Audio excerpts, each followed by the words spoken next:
एक श्लोक महला पहला। जीव पाए तन साज्या रख्या बुनत बनाए। अखी देखा जीवा बोले कन्नी सूरत समाए। पैरी चले हत्थी करना दिता पैने खाए। जिन रच रचिया तिसे न जाने अंधा अंध कमाए। वैसे तो परमात्मा ने सारी सृष्टि बनाई, 84 लाख दुनिया बनाई, लेकिन 84 लाख दुनिया में मनुष्य को उत्तम और श्रेष्ठ बनाया। उसके अंदर परमात्मा ने बुद्धि डाली, मत डाली, और शरीर की संरचना कितनी सुंदर की 84 लाख दुनिया में सबसे सुंदर मानव तन पावा। मनुष्य तन को बहुत ही सुंदर परमात्मा ने बनाया है, बहुत ही सुंदर बनाया है। और कहते हैं जैसे कि अनघड़ी लकड़ी कुरूप लगती है, अच्छी नहीं लगती। अनगढ़ा पत्थर अच्छा नहीं लगता, अनगढ़ा धातु भी अच्छी नहीं लगती, और अनगढ़ा मन भी अच्छा नहीं लगता। परमात्मा ने सारे जीवों की रचना करके उनको भी सुंदर बनाया है, लेकिन मनुष्य को बहुत ही सजा और संवार के घड़ के भेजा है। तो घड़ा हुआ शरीर कितना सुंदर संरचना की कि उसने की कोई तुलना नहीं की जाती, उसकी कोई कीमत नहीं डाली जाती थी। वो एक बड़ा ही आश्चर्यजनक लगती है रचना स्त्री पुरुष की, जब परमात्मा ने की है। जीवों को बनाया, पंच तत्व से बनाया, और हाथ पैर नाक कान बिल्कुल सिस्टमेटिक ढंग से जहाँ जहाँ जिस जगह पे होना चाहिए उसी जगह पे उसकी रचना करके जीव को बहुत ही सुंदर बनाया। इस शरीर में आँखें जहाँ हैं बहुत ही सुंदर जगह पे लगी हैं, नाक जहाँ लगी है उस परमात्मा ने बहुत ही सोच समझ के इस शरीर की रचना की है, और शरीर को सुंदर बनाया और शरीर के अंदर रस डाल दिए। ये उसकी अपनी ही कृपा है। उसने कोई सारे जीवों को 84 लाख दुनिया को ही 5 तत्वों से बनाया। छित जल पावक गगन थमीरा। 6 तत्वों, कोई भी जीव 6 तत्व से नहीं कहा जा सकता कि 6 तत्व से कोई बना है। ये 5 तत्वों से बने हुए शरीर हैं, और जीव बना करके जीव पाए तन साजा, और तन की को सजा दिया है परमात्मा ने। मनुष्य देह को बहुत ही सुंदर से हाथ पैर नाक अगर जो कहीं देखें तो कितने सुंदर है और कितने सिस्टमेटिक ढंग से लगे हुए हैं। ये कोई किसी के वश की बात नहीं है, कोई दूसरा अन्यत्र कर भी नहीं सकता, सोच भी नहीं सकता। जैसे परमात्मा ने बनाया माँ की रखत पिता बिंदु धारा सूरत मूरत घड़े अपारा, ये उसकी अपनी ही संरचना है। उसने जीवों को बनाया और तन को सजाया है, और फिर तन साजा रक्षा बनत बनाए, फिर उसके अंदर बनत बनाई है अपनी, और अपनी शक्ति डाल दी है जीवों के अंदर। फिर जीव जो है इन आँखों से देखते हैं, पैरों से चलते हैं, हाथों से काम करते हैं, रचना से बोलते हैं। ये उसी की ही संरचना है।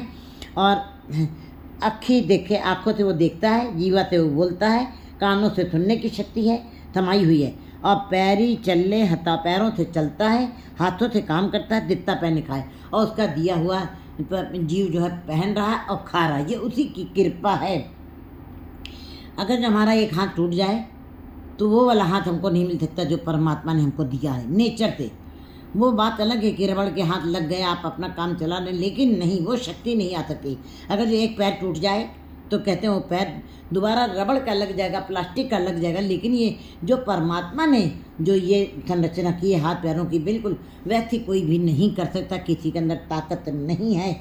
गुरु जी ने तो बताया कि शरीर की रचना किस विधि से शरीर के अंदर खून बनता है। चाहे कितने भी आले लगा लें डॉक्टर लोग की, लेकिन किस विधि से खून बन रहा है कोई भी नहीं बता सकता। दाल चावल रोटी सब्जी पर्स करके कोई आला घुमा के खून नहीं बना सकता। ये उसकी ही संरचना, ये उसके अंदर के वो परमात्मा ने इन शरीरों की संरचना की है, और मनुष्य देह को बहुत ही उत्तम बनाया है। उसी का जीव उसी के हुक्म के अंदर पहन रहे हैं और खा रहे हैं।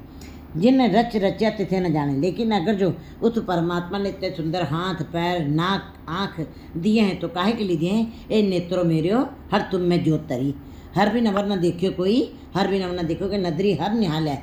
ये नेत्र इसीलिए दिए थे कि तुमको केवल उस परमात्मा के नाम को ही देखना, दूसरा अन्यत्र कुछ नहीं देखना, संसार बाजार की तरफ आकर्षण नहीं देना। गुरु जी ने फिर ये कान दिए, इस श्रवणों मेरे सच्चे सुनने न पठाए, सच्चे सुनने न पठाए शरीर लाई, इसीलिए शरीर के ऊपर लगाए गए हैं, बिल्कुल उचित जगह पे लगाए गए हैं कि सुनो सतवाणी, तुम परमात्मा के नाम के सचवाणी सुनो, इसीलिए कान दिए हैं। लेकिन कहते हैं उस परमात्मा ने इतनी सुंदर रचना की, रचना बोलने के लिए दी है। इसी रचना से जब रचना राम का गीत गाती तो राम में बन जाती है, और जब संसार के गीत गाती है या माया के ही गीत गाती है, माया की पकड़ जकड़ में आती है तो माया टाटा बिरला कहलाती है। और अगर जो दोनों में से कहते फिर जीव पंच तत्व का रचना की थी, उसका उसी में समा गया है, उसका कोई प्रतिफल नहीं, उसका कोई उद्देश्य नहीं, वो खाली हाथ जा रहा है। परमात्मा ने इतनी सुंदर देही दी काहे के लिए दी थी? मन डाला है शरीर के अंदर, मन डाला है। मन तो ज्योत स्वरूप है, परमात्मा का अंश है मन, अपना मूल पहचान है। और कहा गया है, बड़ा अलार्म बजाया है, 84 लाख योनियों को इतना कड़ा पहरा नहीं दिया कि परमात्मा ने, लेकिन मनुष्य को ही क्यों कड़ा पहरा दिया है?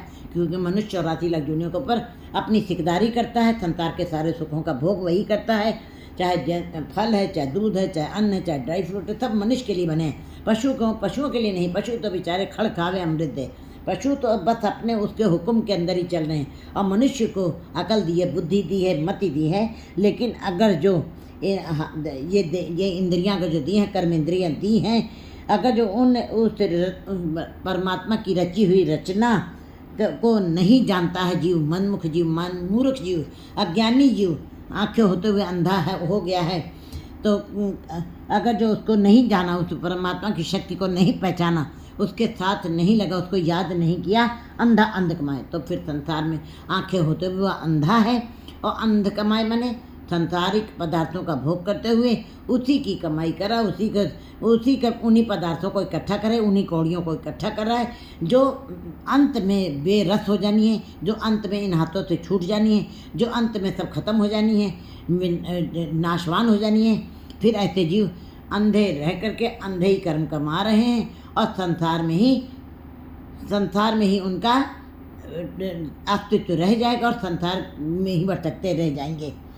जा पावे ता ठीकर होवे। और जब जीव का जीवन बीत गया, निरर्थक बीत गया, सन्नाटे में बीत गया, खाली हाथ जा रहा है, उसने जिस काम के लिए आया था उस काम को उसने पूरा नहीं किया है, अंधे कर्म कमाए, संसार अंधा है, संसार मैला है, जग मैला मैलो हो जाए उसी के अंदर वो मैला हो गया है। संसार में ही रहते हुए निरंकार को याद नहीं किया और परिवार में रहते हुए परमात्मा को याद नहीं किया, प्रभुता का भोग करते हुए प्रभु को कभी उसको अपने दिमाग में कभी स्मरण नहीं किया, तो कहते हैं ऐसे जीव अंधे कर्म ही अंधे हैं और अंधे कर्म ही कमा रहे हैं। जा पज्जेता ठीक रहा। आखिर में अंत में धीरे धीरे ये उम्र बीत जाती है और जीव मरण अवस्था पे पहुंच जाता है। जा पज्जेता ठीक, मौत आ गई, उसके अंदर से शक्ति खत्म हो गई, कला खत्म हुई और ये शरीर पार्थिव, ये मिट्टी जा पज्जे जब टूट गया, इंद्रियां जब शरीर के अंदर से प्राण निकल जाते हैं, तो यही आंखों के राड जलते हुए थे बुझ गए, इन्हीं कानों से जो सुनने की शक्ति थी खत्म हो गई, रसना से बोलने की शक्ति थी बोल नहीं पा रहा, हाथों में हिलने डुलने की शक्ति थी खत्म हो गई। इसका मतलब जब मौत आई ये शरीर ठीकरा बन गया, पत्थर बन गया, टुकड़े टुकड़े हो गया। जब पज्जेता ठीकर हुए, बट छोटे छोटे टुकड़ों में बट के रह गया और ठीकरा बन गया, पत्थर बन गया, काढ़त कड़ी न जाए। अब उसकी घाड़त कहते हैं बिल्कुल टुकड़ों टुकड़ों में निकम्मी हो जाती है, ऐसी देही टुकड़ों टुकड़ों में बट जाती है और निकम्मी हो जाती है, उसका कोई वैल्यू। नानक कहते हैं सतगुरु के बिना प्रतिष्ठा नहीं मिलती है, काढ़त कड़ी न जाए। अब उसकी घाड़त दोबारा नहीं कही जा सकती है। जिन्होंने अहंकार व वाहिगुरु को विस्मृत कर दिया है, अंधे कर्म कमारे, अंध में ही रह करके अपना जीवन गुजार दिया है और ऐसी निकम्मी देही जो टुकड़े टुकड़े हो चुकी है। नानक गुर बिन नाय पति विण पार न पाए। गुरु जी कहते हैं जिन्होंने अपने मनुष्य जीवन में गुरु को धारण नहीं किया, उनको इज्जत मान कभी नहीं मिलेगा, उनको सम्मान कभी नहीं मिलेगा। गुरु के बगैर पति नहीं हो सकती, गुरु के बगैर इज्जत मान सम्मान नहीं मिल सकता है। अब पति विण पार न पाए, और जब पति नहीं, इज्जत नहीं, मान नहीं, तो उस अपरंपर परमात्मा को प्राप्त नहीं कर सकता है, नहीं कर सकता, परमेश्वर को पाया नहीं जा सकता। एक